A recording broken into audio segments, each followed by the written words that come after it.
मेरा नाम शेख शफी अहमद है। मैं गवर्नमेंट डिग्री कॉलेज पालवंचर से हिंदी अध्यापक हूँ। मैं तेलंगाना भद्राद्री कोत्तगुड़म जिला से आता हूँ, तेलंगाना राज्य से आता हूँ। मैं आज डिग्री 3rd सेमेस्टर के बच्चों के लिए फूल और कांटा पाठ को पढ़ाने जा रहा हूँ। इसके कवि अयोध्या सिंह उपाध्याय हरिऔध का कवि परिचय के बारे में जानेंगे। हरिऔध जी का जन्म उत्तर प्रदेश के आजमगढ़ जिले के निजामाबाद नामक स्थान में हुआ था। अयोध्या सिंह उपाध्याय हरिऔध जी का जन्म उत्तर प्रदेश राज्य के आजमगढ़ जिले के निजामाबाद नामक गांव में हुआ था। उनका जन्म सन 1865 में हुआ था। उनके पिता का नाम पंडित भोलानाथ उपाध्याय था। अयोध्या सिंह उपाध्याय हरिऔध जी के पिता का नाम पंडित भोलानाथ उपाध्याय था। उन्होंने सिख धर्म को अपनाकर अपना नाम भोला सिंह रख लिया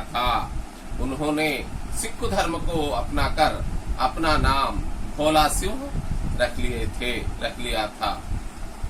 और इन्हों भोला सिंह बदला है, इसीलिए अयोध्या सिंह उपाध्याय उनका नाम, कवि जी का नाम रखा गया। वैसे उनके पूर्वजों ने सनातन ब्राह्मण थे। पंडित भोलानाथ उपाध्याय के पूर्वजों ने सनातन ब्राह्मण थे। इनके पूर्वजों का मुगल दरबार में बड़ा सम्मान था। अयोध्या सिंह उपाध्याय हरिऔध जी के पूर्वजों का, कवियों का, ब्राह्मणों का, शिक्षित कवियों का मुगल दरबार में बड़ा सम्मान था। इनकी प्रारंभिक शिक्षा निजामाबाद एवं आजमगढ़ में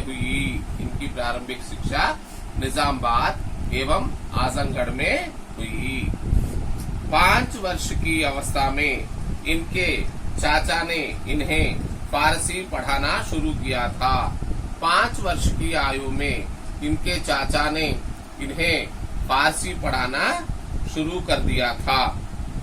हरिऔध जी निजामाबाद से मिडिल परीक्षा पास करके पश्चात काशी के क्वींस कॉलेज में अंग्रेज पढ़ने के लिए गए। अयोध्या सिंह उपाध्याय हरिऔध जी ने निजामाबाद में मिडिल परीक्षा पास करके पश्चात काशी के क्वींस कॉलेज में अंग्रेज पढ़ाने के लिए गए। काशी के क्वींस कॉलेज में अंग्रेज पढ़ाने के लिए गए, किंतु उनका स्वास्थ्य बिगड़ जाने के कारण उन्हें कॉलेज छोड़ना पड़ा। उन्होंने घर पर ही रहकर संस्कृत, उर्दू, फारसी और अंग्रेजी आदि अध्ययन किया। उन्होंने घर पर ही रहकर संस्कृत, उर्दू, फारसी और अंग्रेजी आदि का अध्ययन किया और निजामाबाद के मिडिल स्कूल में अध्यापक हो गए। उन्होंने जो गांव में निजामाबाद में पढ़ाई की, जो गांव में पैदा हुए, वही गांव में अध्यापक की उपाधि उनको प्राप्त हुई। इसी पद पर कार्य करते हुए उन्होंने निर्मल परीक्षा प्रथम श्रेणी में उत्तीर्ण की। इसी पाठशाला में, निजामाबाद के मिडिल स्कूल पाठशाला में अध्यापक कार्य करते हुए उन्होंने निर्मल परीक्षा प्रथम श्रेणी में उत्तीर्ण की। इनका विवाह आनंद कुमारी के साथ संपन्न हुआ। सन 1941 में हरिऔध जी को सरकारी नौकरी मिल गई। माने 1865 में पैदा हुए हरिऔध जी, वो 35 साल, ये 41 साल, पूरा मिलाकर 75 साल की उम्र में इनको 75 साल की उम्र में इनको सरकारी नौकरी मिल गई। वे कानून गो हो गए, वे कानून गो हो गए। इस पद से अवकाश ग्रहण करने के बाद हरिऔध जी ने काशी हिंदू विश्वविद्यालय में हिंदी विभाग के अवतनिक शिक्षक के रूप में वर्षों तक अध्यापन कार्य किया। उसके बाद यहाँ निजामाबाद वापस चले आए। इस अध्यापन कार्य से मुक्त होने के बाद हरिऔध जी अपने गांव में रहकर ही साहित्य सेवा करते रहे। अपनी साहित्य सेवा के कारण हरिऔध जी ने काफी ख्याति अर्जित की। हिंदी साहित्य सम्मेलन ने उन्हें एक बार सम्मेलन का सभापति बनाया और विद्या वाचस्पति की उपाधि से सम्मानित किया। सन 1947 में निजामाबाद में आपका देहावसान हुआ। सन 1947 में माने 35 और 75 82 की उम्र में उनका देहावसान हुआ। अयोध्या सिंह उपाध्याय हरिऔध जी की रचनाएं। हरिऔध जी ने ठेठ हिंदी का ठाठ, हरिऔध जी ने अनेक रचनाएं की, उसमें मुख्य है ठेठ हिंदी का ठाठ, आधा खिला फूल, हिंदी भाषा और साहित्य का विकास आदि ग्रंथों की भी रचना की। किंतु मूलतः वे कवि ही थे। उनके उल्लेखनीय ग्रंथों में शामिल है प्रिय प्रवास, वैदेही वनवास, पारिजात, रस कलश, चूमते चौपदे,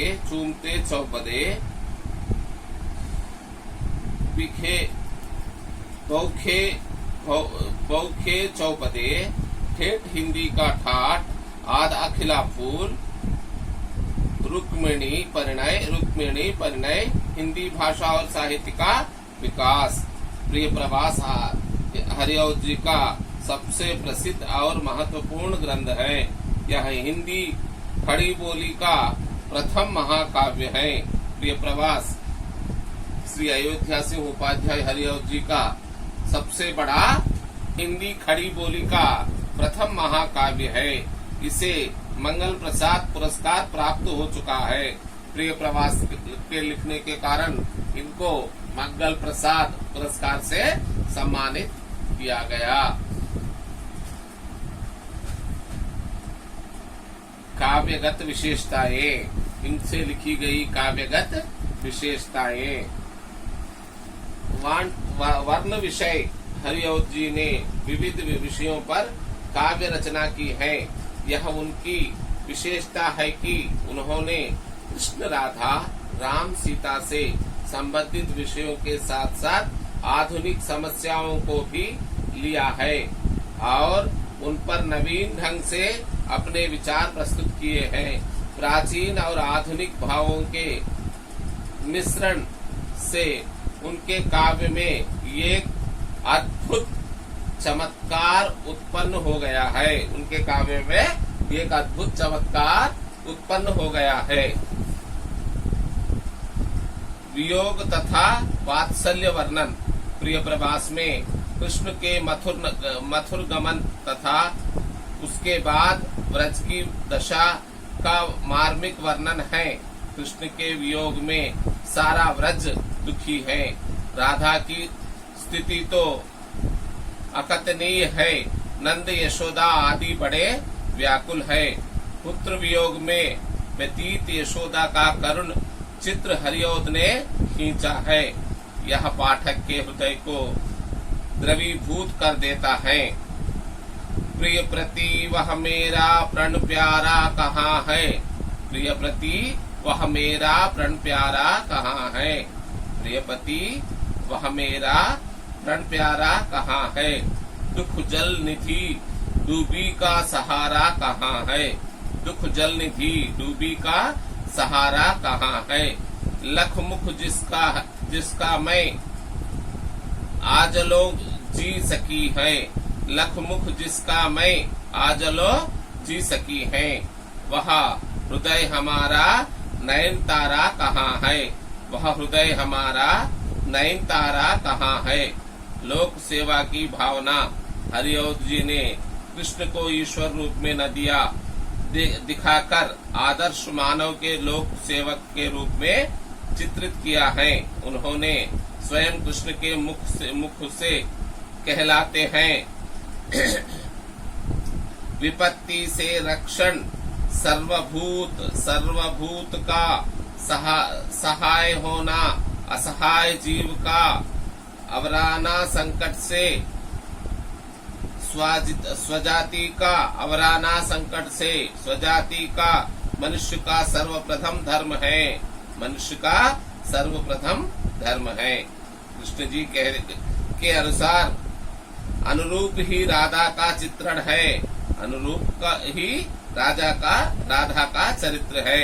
वे दोनों की भागिनी अनाश्रितों की माँ और विश्व की प्रेमिका है। ये दोनों की भागिनी अनाश्रितों की माँ और विश्व की प्रेमिका है।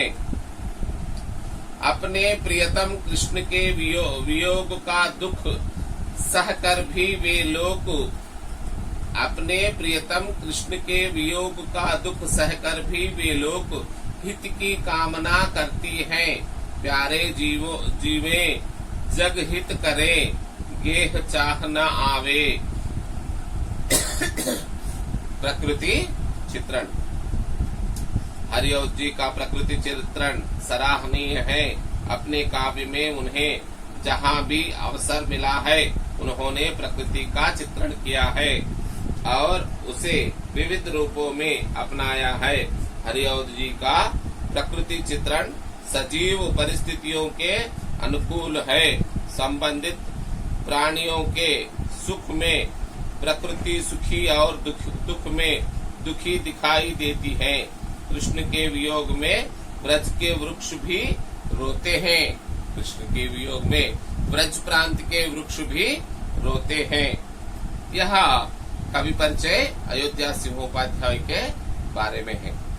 तो उनसे लिखे कविताओं को पढ़कर समझाऊंगा। अयोध्या सिंहोपाध्याय हरिऔध जी द्वारा रचित कविताओं को पढ़कर समझाऊंगा। है जन्म लेते जगह में एक ही, है जन्म लेते जगह में एक ही, है जन्म लेते जगह में एक ही पौधा उन्हें है पालता, एक ही पौधा उन्हें ही पालता। रात में उन पर चमकता चांद भी, रात में उन पर चमकता चांद भी, एक ही सी चांदनी है डालता। रात में उन पर चमकता चांद भी, एक ही सी चांदनी है डालता।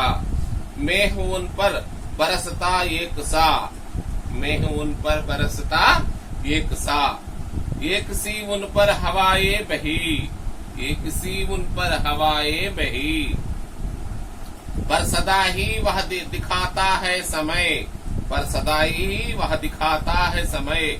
ढंग उनके एक से होते नहीं, ढंग उनके एक से होते नहीं। कवि कहते हैं कि कवि अयोध्या सिंहोपाध्याय हरिऔध जी कहते हैं कि फूल और कांटा दोनों एक ही जगह जन्म लेते हैं। कांटे के ऊपर से फूल का जन्म होता है और उनकी पालना एक ही पौधा करता है।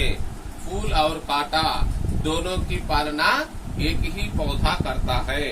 रात में चांद भी उन पर एक जैसा चमकता है।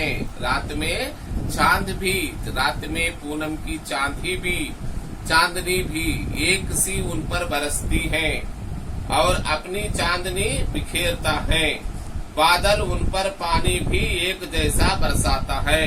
ऊपर गरजने वाला बादल, पिघलने वाला बादल, पानी देने वाला बादल, उन पर पानी भी एक सा बरसाता है।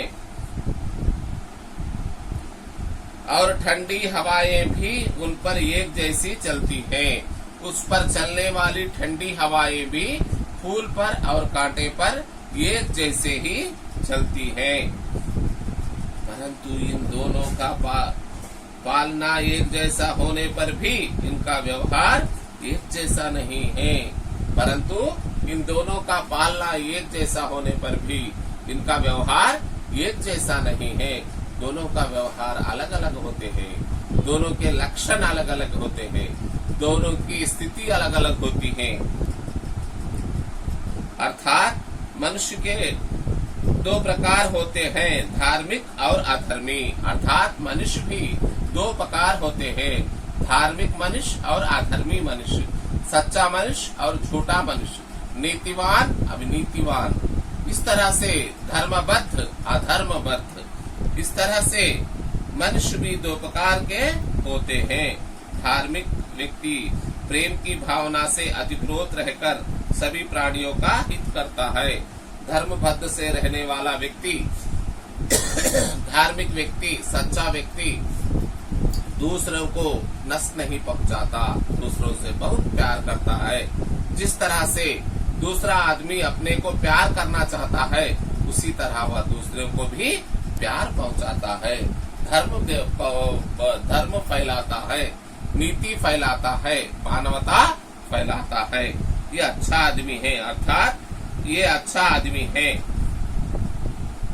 और अधर्मी व्यक्ति केवल अपने स्वार्थ के लिए दूसरों का हित करता है। और अधर्मी व्यक्ति केवल अपने स्वार्थ के लिए, केवल अपनी जिंदगी के लिए, केवल अपनों के लिए दुनिया को डुबा देता है। सिर्फ अधर्म ही अधर्म करता है, सिर्फ झूठ ही झूठ बोलता है, सिर्फ लोगों को नष्ट ही नष्ट पहुंचाता है। अधर्मी व्यक्ति को दूसरों के कष्ट पहुंचाने में आनंद होता है, विकटाट्टहास लेता है। दूसरों को नष्ट पहुंचाने में, कष्ट पहुंचाने में, अधर्म पहुंचाने में, दूसरों को तकलीफ देने में यह अधर्मी व्यक्ति को बहुत आनंद होता है, विकटाट्टहास करता है। अधर्मी व्यक्ति को दूसरों के कष्ट पहुंचाने में आनंद आता है, उससे दूसरों का सुख दिखा नहीं जाता। लोगों को दुख पहुंचाने में ही वह सुख का अनुभव करता है, लोगों को दुख पहुंचाने में ही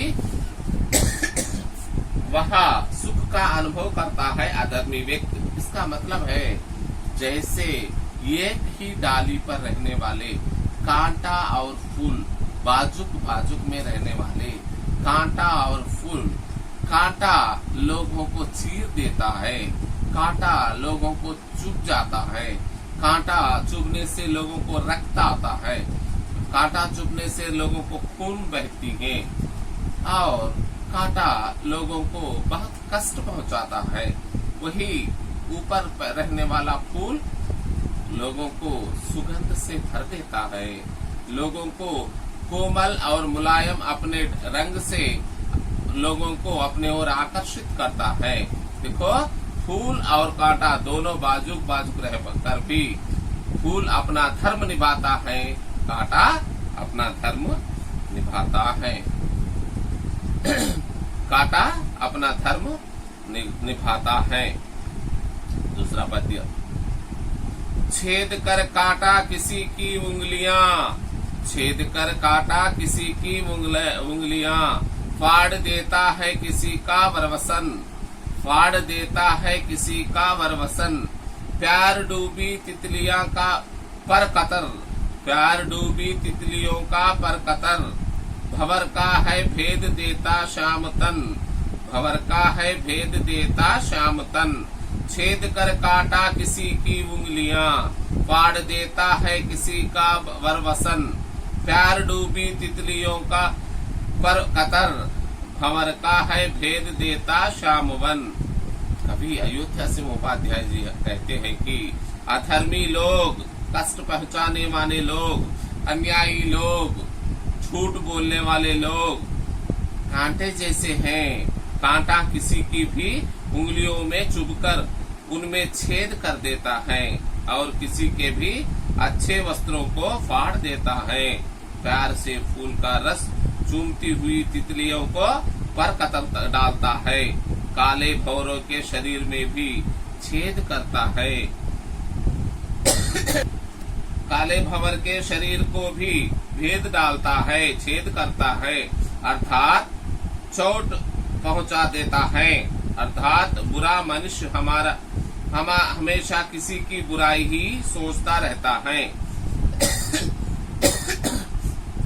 वह किसी का भी भला नहीं कर सकता है, वह इसी काम में लग रहता है। जीवन भर कांटे की तरह ही धार्मिक व्यक्ति हमेशा दूसरों को कष्ट को दूर करता है। फूल की तरह वह कभी किसी को नुकसान नहीं पहुंचाता सकता है। उसका स्वभाव फूल जैसा होता है। वह दूसरों की प्रसन्नता के लिए अपना सब निछावर कर देता है। इस तरह फूल और कांटे के लक्षणों को अयोध्या सिंह उपाध्याय ने बहुत अच्छी तरीके से समझाया। कल तीसरा पद्य और चौथा पद्य को कल जान लेंगे। प्रश्न पत्र भी हम लिख लेंगे।